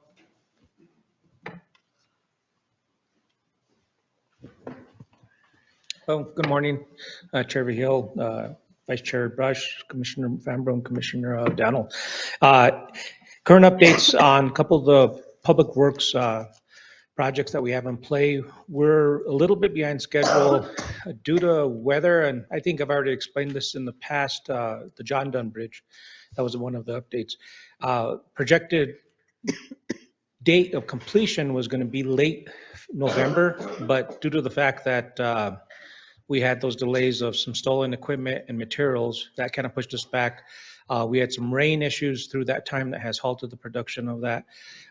There is much that has been facilitated to date, but at this time, the micropiles that's drilling down and when they're drilling in this rock and then creating a casing that goes in there, that gets grouted. It's kind of like an anchor to the bridge of the abutments.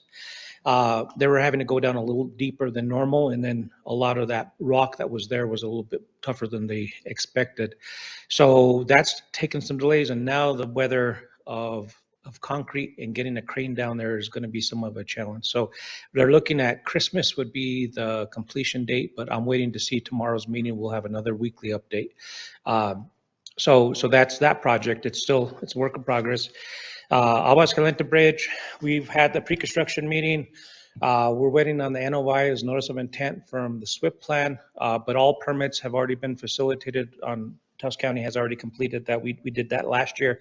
So we're multiple steps ahead of dealing with the groundwater issues with Army Corps of Engineers and the Mexico Environment Department. So all the contractors' responsibilities at this time would be the NOI of just the SWIP plan. And I think that's before somebody's desk in Santa Fe. That should be facilitated within the next week or two, and then they probably be breaking ground. I've already signed off on about 3 submittals for that. So the structural steel that's being cut into place, it's kind of like templates for the current support structures and girders. Those are already kind of being taken care of. So that's good news. But as winter hits, this is the lowest part of the water at this time. So it's optimum for him to work in there. It's just as water comes, the divers, it's sub-degree temperatures. But we know that we're going to be dealing with that because that's our time for the Southwest Flycatcher. Will Flycatcher, that we have to be within this parameter of October 1st to April 1st. Other than that time, the nesting will of this through this environment study, we won't be able to work in those parameters at that time. So the hope is that we would have this completed by January or February, but that's pending any weather delays. But I feel that we will be out of there for sure by April 1st. At this point, La Morada Road, we're still kind of in the process of our on-call engineer of trying to get the signed agreements from the 2 individuals. One's already agreed, signed off on it. The other 2 was, one of them's a school district and another private residence. One of them, he just hasn't met. He's out of town at this time, so we haven't facilitated that. The school district, the responsible party is no longer with the county or with the town, with the school district. So right now we're trying to identify who's going to be the responsible party of taking that on. But it's not going to be much of a hiccup. We already have drafted all the contracts, so the contract's out is ready to go. So I just need these to be signed off, transfer funds from this purchase agreement for the property to realign that road, and then we'll be out of the woodworks at that point. We'll have the contract, we'll put it out to bid, and then we'll start conducting majority of the work that's within the SEC area before the runoff happens. Paving of this project will probably happen more in the timeline of maybe May or June. So. Oh yes, that would be the I'm trying to remember that bridge name right now. We received $1 million of funding through Call for Projects, and that's going to be the Rio Chiquito Bridge. That one, we're going to try saving a little bit of money because it seems like all of our projects are going about 30% over what their original engineered estimate. So we have identified purchasing the bridge from Contech, which is a CS vendor, directly from them, so we won't have a markup on the actual bridge because the bridge is going to be taken in sections. It's not going to be a concrete bridge. It's going to be somewhat of a concrete bridge, but a lot of the metal structures and girders, we're going to purchase that ahead of time.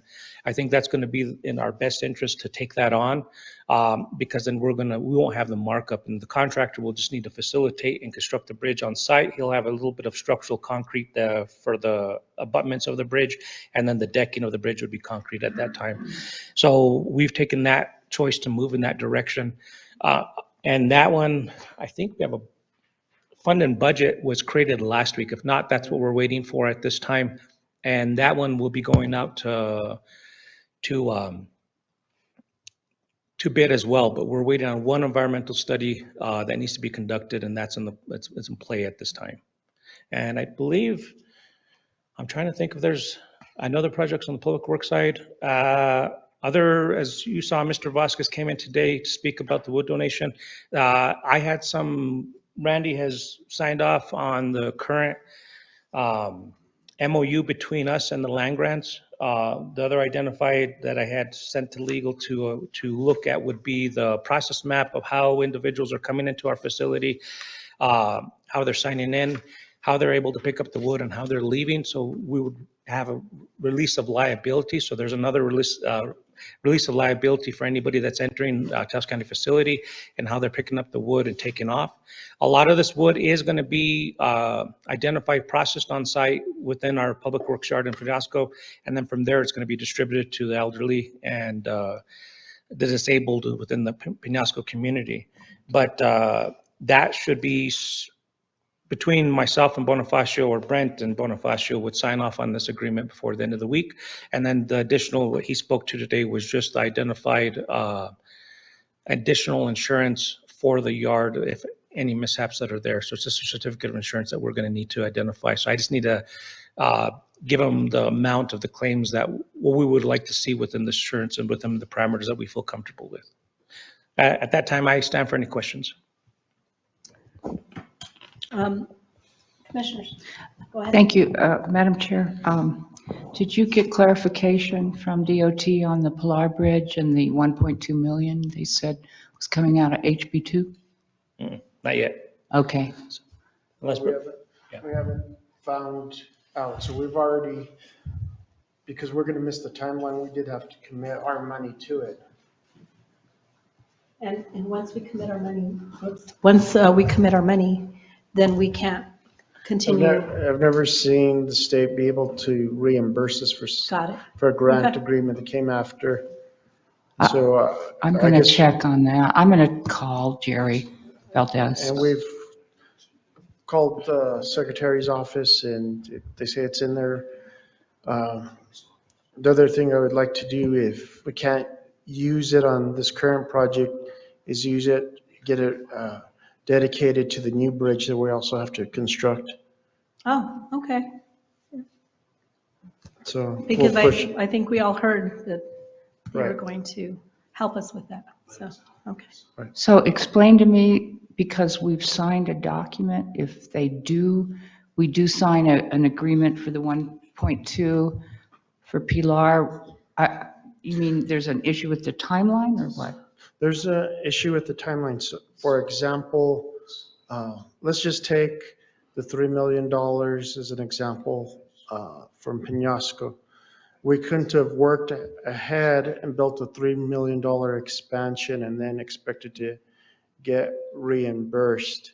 So now that we got the grant agreement, we can proceed with procurement. Actually, we can't even do anything until we get the signed grant agreement back from DFA. So we don't have any contracts or agreements with the Department of Transportation on Aguas Caliente Bridge on the bigger set of money, the $490,000. We have that grant agreement in place.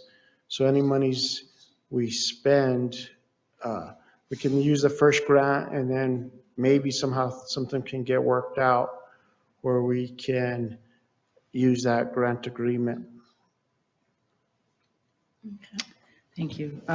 Just Sure. more quick question. Mr. Audio, regarding like the insurance for the road yard in Rodarte, what's the normal amount someone has to add as a rider?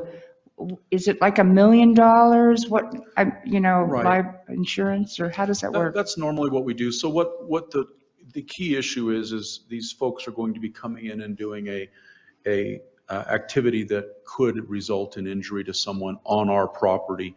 So under the New Mexico Tort Claims Act, it would be premises liability for us to run that facility in order to prevent it. So we could be sued as part if someone's injury. The contractor will be sued, but we could also be sued. So what we do is ask for $1 million of insurance. That's the typical amount because that covers our exposure under the Tort Claims Act. Okay, thank you, yeah. So then we'd probably still get sued, but then they would have that insurance to pay for any of those claims. So we wouldn't be on the hook. Okay, the amount is what I needed confirmation, thank you. That's the normal. I mean, Yeah. if it's an extremely high liability situation, we may ask for more, but that's kind of been the norm over the years. Okay, thank you. Commissioners, any other questions? No? Okay.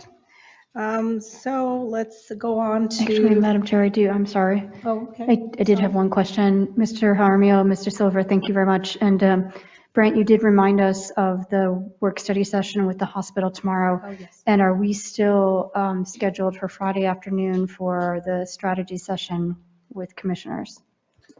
Yes, we are. Thank you. 2 o'clock? 2 o'clock. Thank you. Okay, great. Thanks for the reminder. For the hospital one tomorrow, Bob, I have an appointment. Would you be able to attend that tomorrow? Okay, thank you. I think they were already scheduled to be with us. Yes. All the commissioners-elect were also invited. Okay. Look forward to that. Okay, thank you. Next is 15B, discussion on Agriculture Center Board. So, Mr. Jaramillo, what do you have for us? Just got another different email from the That's hospital okay. CEO, so I thought, I'd asked him earlier if we need put together some kind of agenda for tomorrow, and I thought that's what he was responding to. Okay. Miss Erin Beatty will also help, she helped format and put together the document in front of you. She's also cross-referenced it with the resolution that was approved by the county commission. And there's still, I mean, obviously we need to insert the date for application deadlines. Has ran this application by Ms. Wilder as well. And I've discussed topics from, I haven't Okay. shown her the document yet because Okay. it wasn't approved by you. But I have touched base on what she thinks should be Okay. parts of it. You don't speak in the microphone, there's this lady. yeah, thank you for clarifying that, Anissa. So I talked to Monica about certain things that she wanted to see on there, like to have a knowledge of facility, renting a facility, and knowledge of what the ag board should be, what you should be a part of the ag board, being agriculturally related items. Certain little things that's all we talked about, but she has not seen the document because it hadn't been approved by you Right. guys yet. And that was based on her experience, and so you just tapped Yes. into her experience. And Yes. we had some wording that I needed to get by her too, to see if I was in the right area. And just by talking to her, just in general of what's going on there now, that we're shorthanded with the facility staff not being around and not being able to help us as much. Right. And telling people how to clean, and some people aren't following the way they're supposed to. So it's been an ongoing thing with us. We also have something coming up on Monday of next week is the Thanksgiving dinner, the free Thanksgiving dinner that they have every year. So talking to them, and there's a lot of people using the facility more. So we're going to have to address that part of it too, cleanup wise, what we're going to expect. And the board is really going to have to get involved in that. Okay. Okay. I know this, you have it in front of you, so if you could take a look at it and see if we missed the mark or hit the mark, and let Anissa and myself know, so that way we can get this advertised that we're accepting applications for board members. Okay. Question for you. So obviously, we received this today, and I would like to read it and digest it and certainly give some feedback if The whole necessary. purpose of it was that we wouldn't get like random people just wanting to be on the board. It indicates that you need to be really dedicated to be a part of this board. Right. It's not even though they only meet quarterly, still, you can't just be on the board and not show up. This is like something, that's what I wanted to emphasize on this, is that if you're on this board, if you want to be on this board, that you really do have your heart in it.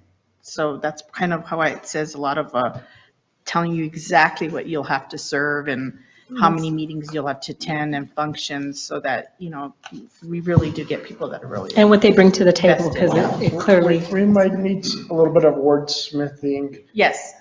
To get that sentiment that Anissa is trying to convey. I know that's what she was trying to convey in number 2 is, and I might need a little bit of wordsmithing. And just say, we want you guys to be active. The other thing that I know is not in here, and we've not talked to this with Mr. Atio, is, and I don't know if it even needs to be in here, but maybe in the instructions of following the Open Meetings Act and taking minutes and turning those in. Like I said, I don't know if that needs to be in this document, and I have not sat with Mr. Atio on this document, but I know somehow we've got to make sure that that's conveyed, that you do follow the Open Meetings Act and you do need to keep minutes of the meetings. Do you have a timeline in which you would like to put this out there officially? I'd like to get this out in the next 2 weeks. And it'll be a quick turnaround time. And I do have one more thing that I think we missed on. Please talk up, Madam Chair. I can't hear you. I'm short. Sorry. I think we do need to address too, we have to have an agreement with, or figure out whose furniture is actually at the Ag Center before the board gets put in, because there's a miscommunication on certain chairs and tables. And if not, we're going to have to buy chairs and tables that we control, because right now people are using the facility and aren't able to use the really nice stuff because they're not ours, and we're saying that they are ours and they're not. So there's like a miscommunication there that we need to get resolved before the board takes over. Madam Chair, yes. I'm working on that. We're resolving that. I just need to go over and get an inventory of all the chairs. We found a resolution. Those chairs and tables actually belong to UNM. Well, no. No, but I'm just telling you, we will get that worked out. They do not belong to the extension agent. This is the clarification. Yeah, they used to belong to the UNM. So that's where. Just so you know, this will get resolved. I plan to go over there in the next couple days and we just need to know who get it resolved, because that can't continue. Okay. But it's not a bad thing that's going on. It's just that we just need to get it clarified. Yes, I'm aware of like that. An MOU with us and them saying that, hey, you can use this and we can use this kind of thing. I'm understanding that we all want to use the facility, so there can't be like mine stuff. And that you can't rent it out for personal weddings or personal events. It's anti-donation. You can't do that. Okay, look, let me just finish. I would really like to get this out because I've got people applying. What you should do is post the resolution or attach it. I've been giving out the resolution to people to look at. And then this, I've already got one candidate who is going to revise his letter to conform to this. It's very important for me personally that we select people by the end of the year. And I say that, and then if you're looking at the timeline, 2 weeks isn't going to cut it for me, because that would then, unless you're doing a quick turnaround for the letters, I like the idea of putting out a notice right away. We can iron out the small details. It's a very simple document to read. You can read it in 2 seconds. I'd like to approve board members on the 20th. So that would mean if you can fit that timeline, I would really appreciate it, which would mean like a deadline for nominations would be December 1st or December 2nd. So that's my recommendation, and I've been working on this for years, and I would hope I would be supported. Thank you. Vice Chair. Thank you, Madam Chair. That actually, Commissioner O'Donnell's comments sort of raised a question I had, which is, who is the nominating committee? It'd be staff recommendation, so. Kind of like how the planning department, when we get all the letters and for the planning commissions, we have to go through them. This is to alleviate questions, like we would have the simple, does it follow in this criteria, and then from there. So to identify folks, it'd probably be Ms. Arambidi, myself, Mr. Silva, and we have a facility director at that point. We'd involve the facility director at that point. Okay, thank you. And just one other comment, if I may, Madam Chair. Brent, I think you raised some important questions, and so did you, Anissa, about attendance requirements for board members and compliance with Open Meetings Act. To me, those are things that are likely or better addressed in the bylaws for how the organization operates rather than a board member application. I mean, granted, we should be upfront with people who might be interested. My point was to make them aware of this is what it takes Yep. to be on this board, not just we're nominating you and your name is there. Yeah. Yeah. Perfect, And I thank think- you. I'm sorry. Sorry, Vice Chair, didn't mean to talk over you. I want to say that in the bylaws, it does state that you have to attend a certain amount of meetings in order to keep. They're gonna have to adopt new bylaws. They're going to have Yeah. to, okay. Yeah, But so- until they adopt, they're using the existing, correct? No, there is none. Randy, is that a correct statement? I'm sorry, I was responding to an email. Could you restate? Yes, so my question is bylaws. The existing bylaws, do they stand until new ones are adopted?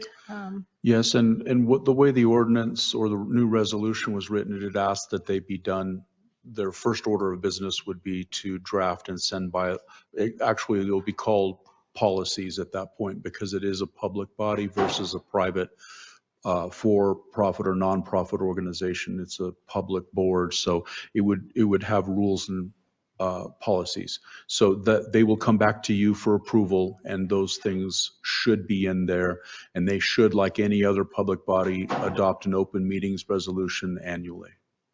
Okay, great. And the next question is for Anissa and for Mr. Jaramillo.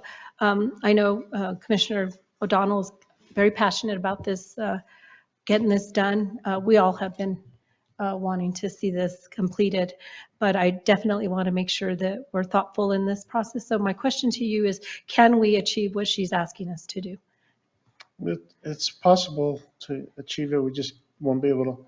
This would have to be one of our number one priorities to get this done. So it is possible. We just have to prioritize this over other items. I think Commissioner O'Donnell has done a good job in trying, we made the base, and the base right now, it's not going to come back in 3 years like it has in the past.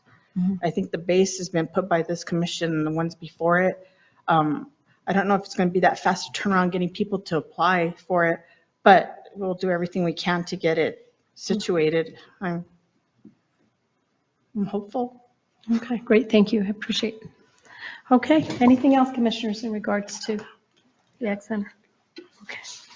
Okay, so next we are looking at, let's see here, commissioners' reports and matters. Item A, 16A, new business to be considered at a future commission meeting. Commissioners. Okay. Okay, and seeing none, let's go to B, Commissioners' announcements. Anything, Commissioner O'Donnell? I have, yes, several. I attended the agricultural listening session Thursday with Alianza, and while that meeting was going on, Soil and Water, David Gilroy put out this flyer from New Mexico Department of Agriculture. They will pay $15,000 to an agricultural business to hire one intern, and I'm just putting it out there in case there are any qualified farmers, and it's agricultural businesses, and they can hire an intern, not to exceed $15,000 per internship, and this is a program through the Department of Agriculture, and so if anyone is interested, you can contact me or you can contact Soil and Water. The other thing I wanted to just remind the commissioners regarding the NPR TPO call for projects that's coming out, for you to keep that on your radar. And it's for the Transportation Alternatives Program and Recreational Trails Program, motorized only. And the Carbon Reduction Program. It's new federal funding, and the deadline is January 16th of next year. And just so you're aware, for TAP, under the our population range, there's a 14.56 local match, but they will be awarding $783,000 for TAP funding. This is for 2024, but you have to apply in next year. Non-motorized is $300,000, and for the carbon reduction, they're giving out almost $2 million. So it might be something to consider, and I give you an idea of TAP, sidewalks, trails, paths, ADA improvements for non-motorized travel. So I can give you an example like Penasco. They have no sidewalks on the main drag. You could apply for TAP funding for sidewalks. Trails as well, if you have a non-controversial trail. RTP Motorized supports off-road trails for motorized travel. The carbon reduction is for public transportation projects, EV charging stations, things that will reduce carbon emissions. So we have never applied for these funding sources. I think we tried last year, we didn't qualify. So I would just encourage someone to get on the NPR TPO board and take a look at projects that might apply for this particular funding, because there's money out there and new funding, and I think it's important that we at least apply on our behalf this time around. Thank you. Okay, anything else, commissioners, in regards to commissioners' announcements? And seeing none, let's go on to final review of tourist sign. And Commissioner O'Donnell, I think that's you. Ms. Anissa could put that up on the screen, please.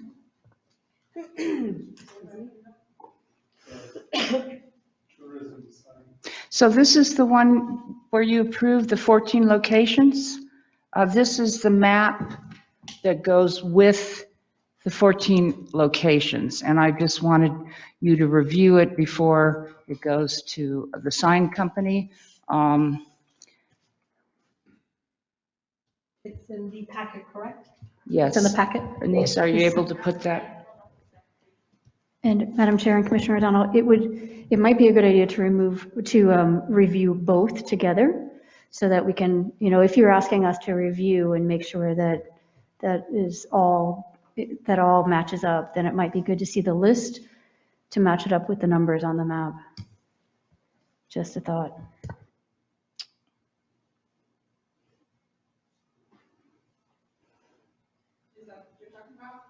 Yes.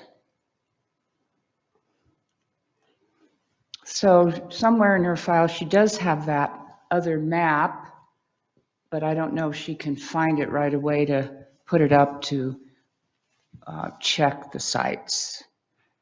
But you'll see the big numbers are the destination points, like 1 is the Rio Grande del Norte National Monument, 2 is also the monument.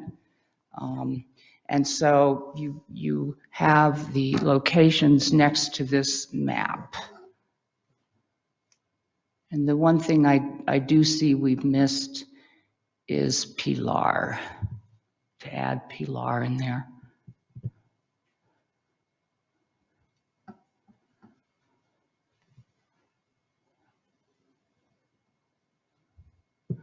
Ms. Anissa, were you able to find that other sign we approved a couple months ago?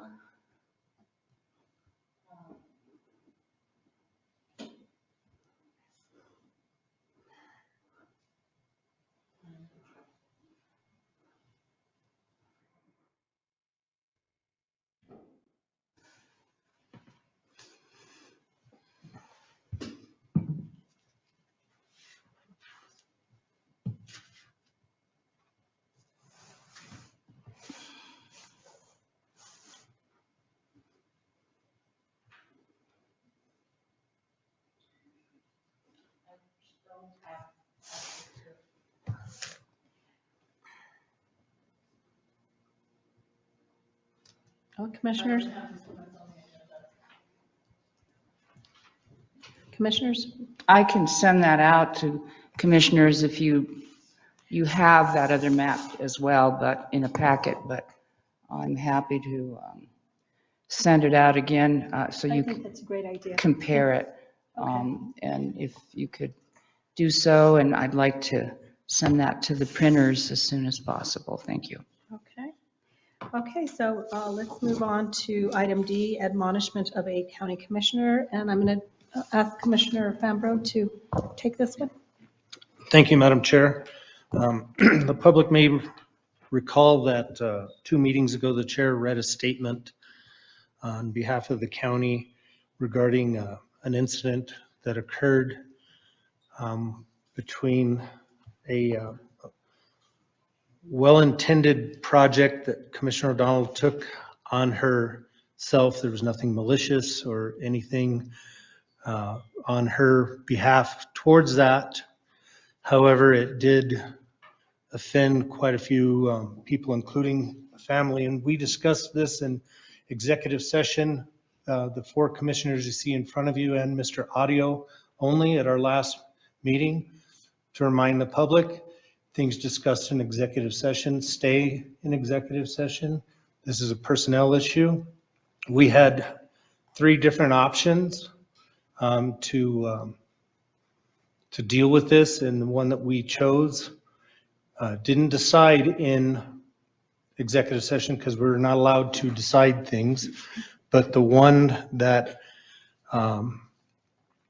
was discussed, and I met with Mr. Audio about it later, would be a public admonishment of Commissioner O'Donnell for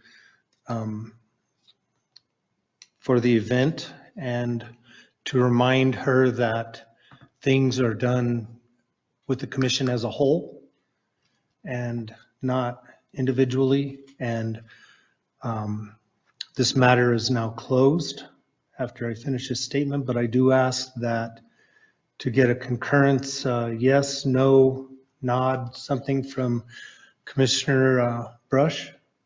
Yes. Commissioner Vigil? Yes. I don't know if Mark's still on the line. Apparently not. But as I just stated, this incident is now closed, and there will be no further comment on it. Okay, thank you. So then next is adjournment, and usually we have a race for that one. So who wants to? Are we in agreement to adjourn? Yes. Say. Yay? Sure, Sure. yes.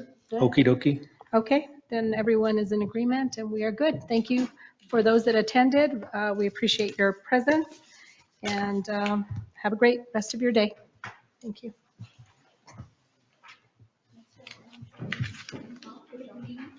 Thank you. A little bit fumble.